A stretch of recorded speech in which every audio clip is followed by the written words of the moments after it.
Anyway, this is how we're going to start, right? I mean, what we're seeing is just a masterclass by the Israeli military in precision warfare. You could argue they could just drop a couple of nukes and get this over with and finished. Indeed, one way they could destroy Iran's nuclear capabilities is put a nuke in Fordow in that bunker that's 100 meters deep. I think the nuke will take care of that. Israel has that capacity, but assuming Israel's not going to use nukes and assuming Israel does not want to carpet bomb Iranian population, what we're seeing here is a masterclass in precision warfare. It really is a stunning exhibit of military power. And really what it illustrates more than anything else is the role of the mind, right? Everything Israel is doing is a consequence of superior thinking, superior strategy. Yes, it has better weapon systems, American weapon systems, again, products of a free mind, of the human mind under freedom. But most of those weapon systems have been improved by Israel. The F-35s, and F-16s, F-15s are all being, customized for Israeli needs and some of them with Israeli technology. But how do you change the credit card number in Super Chat? I have no idea. I mean, you might have to kind of delete your account in Super Chat and redo it or something like that. Not sure. Anyway, the entire missile defense system, or most of the missile defense system, that is shooting down an overwhelming majority of the rockets being fired by Iran into Israel is Israeli produced. The Arrow system and several others, truly stunning technology. But beyond that, there's just a strategy. They're just systematic. There's a strategy. It's based on immense intelligence. They know where everybody is. They have the capacity to fly vast distances. Capacity to take out air defense systems that every other air force in the world would struggle with. And it truly is a beautiful thing to behold, and I think to the extent that you value freedom, and you value the human mind, and you value the good guys fighting for their freedom and for their lives.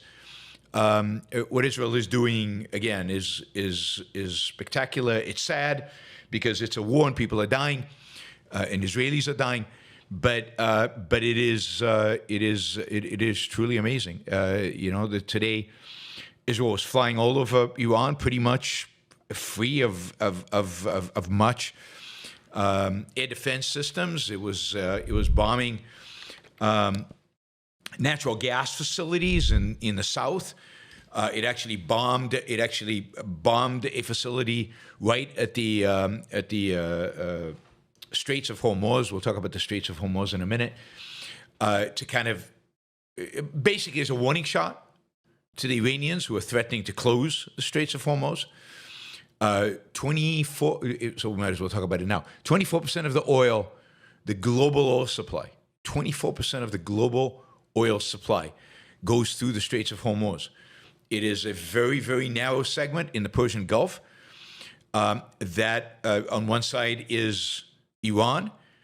As we saw with the Houthis, it's not that hard to kind of block a naval, passageway.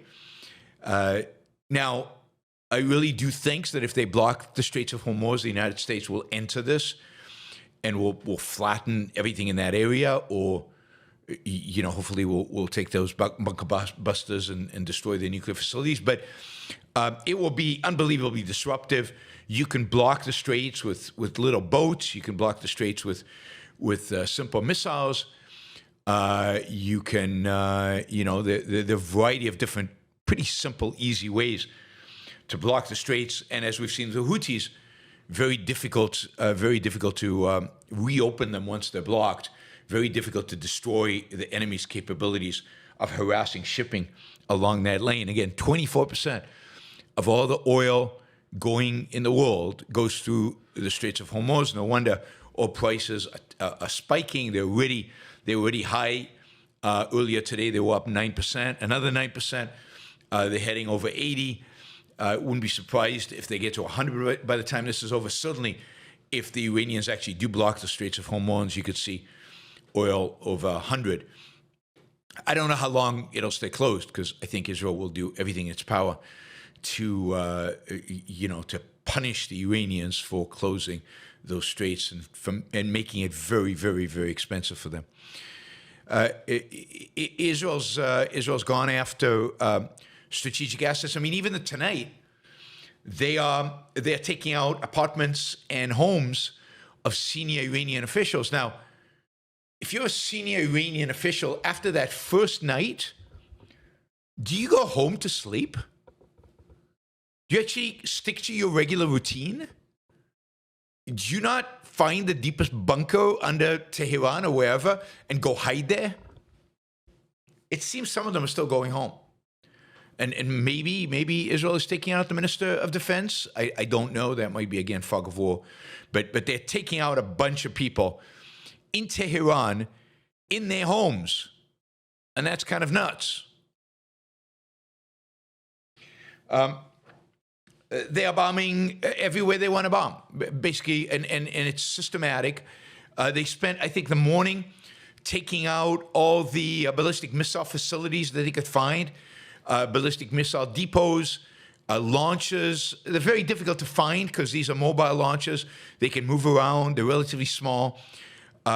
Israel has to constantly be looking for them and blowing them up. But the reality is that the Iranians claimed that they could send at one time, 2,000 ballistic missiles into Israel. 2,000, which would completely overwhelm Israel's air defense systems. At their peak so far, they managed to send 100. And earlier tonight, when they sent the ballistic missiles, there were 40. So, and there might be another round later tonight. But 40 is all they can do. With 40, the air defense systems are not overwhelmed. You still get some strikes, but you get a lot fewer strikes than you would if there were 2,000. The reason they can't do 2,000 is not because they didn't think they could. The reason they can't do 2,000 is because Israel is basically taking out their capacity. They've taken out their launches. They've taken out their missiles. They just can't do it. They just don't have the capacity to do it. So Israel's putting on a masterclass in aerial warfare in the Israeli Air Force, without question, the best in the world. They are, they're basically the skies in Iran or Israel's. They do whatever they want, and they have been doing whatever they want in the skies of Iran right now. Earlier today, Israel's defense secretary said that if Iran continues to target civilians in Israel, Israel would make Tehran burn. Would make Tehran burn. And everybody looked at that and said, what are they going to do? How are they going to, how are they going to flatten Tehran? What are they going to do? How are they going to make Tehran burn? Well, we saw it tonight. So as the ballistic missiles were heading towards Haifa today, this evening, Israeli planes bombed the fuel depots in Tehran, massive fuel depots in the west of Tehran, 11 big silos of fuel. They are now on fire. You can see that fire from many, many, many miles away. They are, the fire is spreading. You don't have to put 11 missiles into 11 different containers. It goes from one to the other to the other. The whole facility is up in flames. Other, fuel depots around Tehran are also burning. And yes, Tehran is up in flames, not the city itself, but there are flames everywhere you look in Tehran. At the same time, they went after, as I said, senior people within the regime. Again, not clear who they got, not clear who they were after, not clear who they got. So Tehran indeed is on fire. The Iranian people are not going to have gasoline. I think they knew this because on the first day the war started, the first thing the Iranians did is they started standing in line and filling up their cars because they knew this would happen. At this point, there's no gasoline in Tehran, and gasoline prices are going to go up dramatically. It's going to be a mess tomorrow and the next day and the next day, and slowly Israel is going to diminish the economic capabilities of Iran and the Iranian government. They're slowly going to take out the primary, primarily energy, the energy that provides the cash that allows the Iranian economy to keep going. We'll see what they take out beyond that, but I can imagine, the next step being if the Iranians don't step down, the next step would be to take out the electricity in Tehran. It wouldn't be that difficult right now for the Israelis. Again, the Israelis control the sky above Tehran. They're flying above Tehran, which is, just imagine how humiliating that is for the regime. The Iranian people just look up and there are F-16s, F-35s flying in their skies unharassed. So you can expect, it's quite possible, and I hope they do this tomorrow night, is they put the whole city in darkness. They take out the power supply in Tehran. They put it in darkness. It's going to be incredibly hot during the day. It'll be dark during the night. And I think this is what Israel needs to do and what Israel looks like it's going to do. The bottom line is that Israel cannot take out the Iranian nuclear facility. I think that's true. We'll see. They might have some surprises up their sleeves. They have in the past. It might very well be that they cannot take out the Iranian nuclear facility. So what is the only other way to stop the Iranians from getting a bomb? The only other way is regime change. And, I think this must be what Israel has to target at this point. It has to go for regime change. It has to go for an internal revolution in Iran, taking out the current mullahs, whether with more moderates who are committed to doing away with the nuclear program, or whether it's all out, liberal democracy type revolution, or whether it's the Shah coming back, right, the son of the Shah. But it has to be regime change. Nothing else should satisfy the Israelis. And again, you don't have to put boots on the ground for regime change. You don't have to actually be in the streets. Now, maybe you do. We will see. But if you make the Iranian people suffer enough, and I think the Iranian people know who's to blame here, or at least a significant portion of the Iranian people. And I don't know the answer to this, I have no special information about this, if there are people in Tehran, in Iran, willing to take on the responsibility of governing, then, and taking out the Ayatollah Khamenei as part of that, taking out the council of scholars that runs the country, the various mullahs. I think tonight, if they took out the defense secretary, that's an important step. Taking out the key pieces, the key players in the regime. I mean, at some point, the regime will just collapse. At some point, they'll basically surrender. And you're seeing the beginnings of this. One of the most encouraging signs out of Tehran today, one of the most encouraging signs out of Tehran today, is the number of airplanes leaving the Tehran airport, including Many of them, most of them, small private planes, but one 747, Boeing 747. Now, the airspace above Iran is closed. The airport is closed. There are no flights in and out of Tehran airport. So who is flying out? Well, I mean, obviously the people flying out are the families of the regime leadership, maybe some of the regime leadership that have had enough. Most planes are assumed to be flying to Moscow. They can meet up with Bashar al-Assad and hang out there in Moscow with him. But many of them have dual citizenship and could be in Europe or, as I said, in Canada. I don't think the Ayatollah is gone yet, although who knows? He gave an address earlier this evening. But I'm sure families, I'm sure senior people within the Iranian administration are sending their families out because they know that this is the beginning. There's a very high probability that this is the beginning of the end.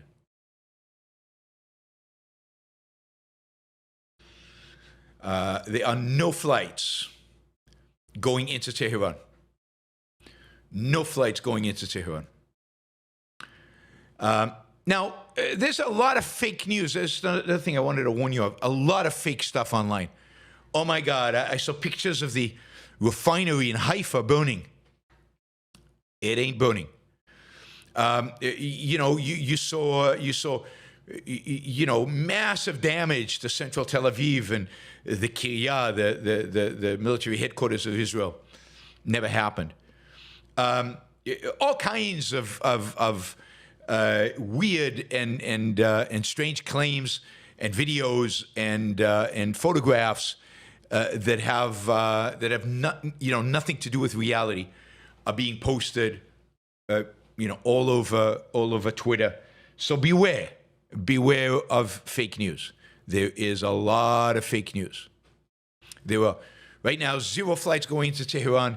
By the way, 0 flights going in and out of Tel Aviv. And here's what's interesting is, Israel basically managed to make sure that when the war began, there were no airplanes at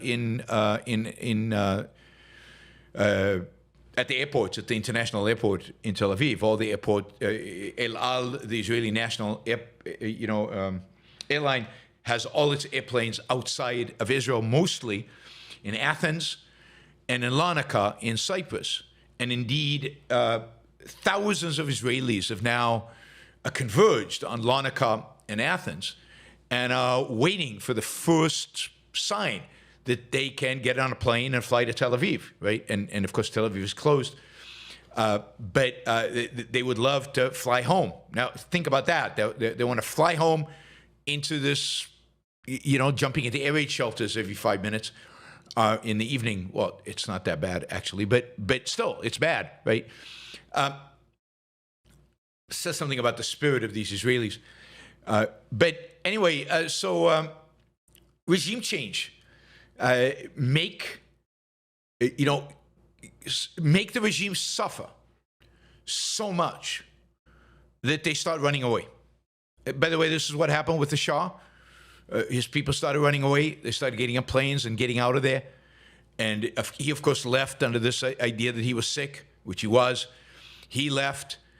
And then once enough of the regime was out of there, the whole thing just collapsed. People went out to the streets, and it was over, right? Not sure what the dynamic will be this time, but it could be very similar. You could see regime leaders escaping, getting out of there. You could see the Islamic Revolutionary Guard Corps slowly kind of collapsing, people walking away from it. The generals leaving, the soldiers just walking away. And then people started going into the streets. Once the Revolutionary Guard is out, then people will feel a lot more safe to go into the street and demand a regime change. So I think there's real chance that we will see the collapse of the Iranian regime. As I said yesterday, as I said the night before, major historical shift, a global geopolitical shift in the world. It changes so much. Certainly in the Middle East, if that happens, if regime change happens, oil prices will come down dramatically. The oil spigot from Iran opens up. Sanctions go away. So much changes in the Middle East, so much changes in the world, so much changes, globally. Russia suffers. China loses an ally. It is a big, it's a big deal. It's a big deal. Short of, I don't know, Russia getting rid of Putin and replacing him and becoming a freer place. I can't think of any other place. I can't think of any other geopolitical change that would have as many ramifications as Iran. And in some ways, Iran might be even bigger